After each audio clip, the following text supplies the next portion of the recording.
All religions are not equal. I was born in the Middle East under Islam, and I am now on a death sentence because I don't practice the religion anymore. Yes, there are religions that are very harmful to society. Some religions that are very harmful to the human spirit, to society as a whole, to the political system.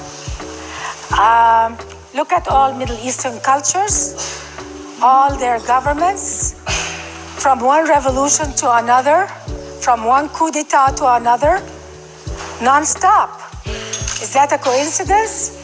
Do they have a religion that makes their society or that helps them produce an orderly society? I don't believe so. And that's why I can't visit the Middle East, where I came from, because I'll be killed by the religion I was born into. Not all religions are equal. Some religions are very helpful to society, and that's why I became Christian. Human nature, however, by itself is perfectly capable of harming society with or without religion.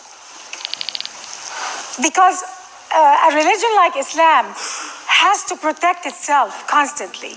It seeks to survive at the expense of human rights.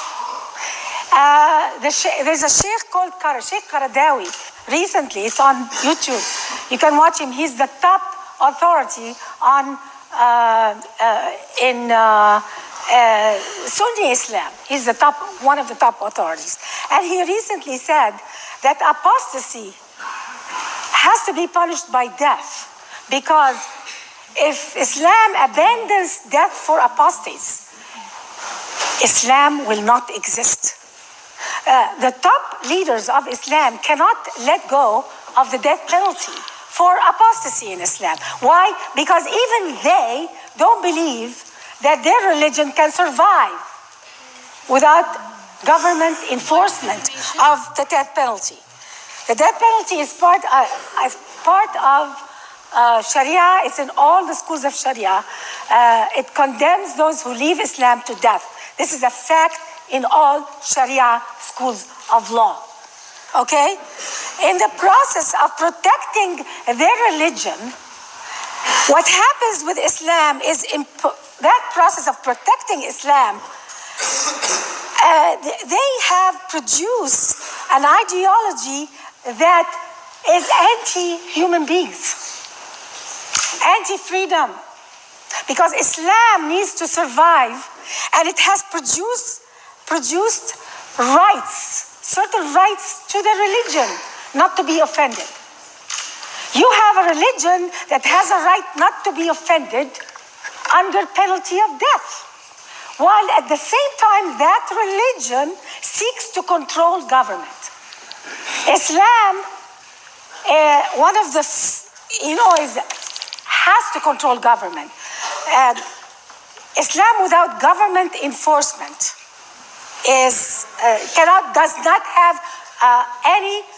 not have any strength to survive without government enforcement.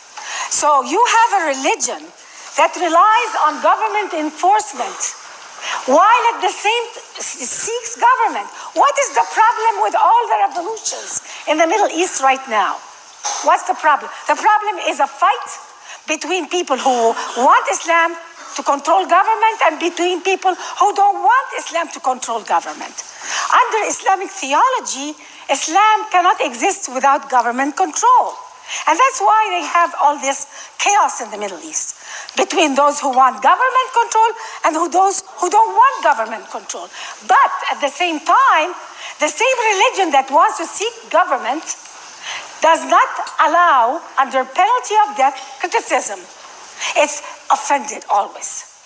Don't offend me, because I'm a religion. If you offend me, or if you criticize me, then you're an Islamophobe.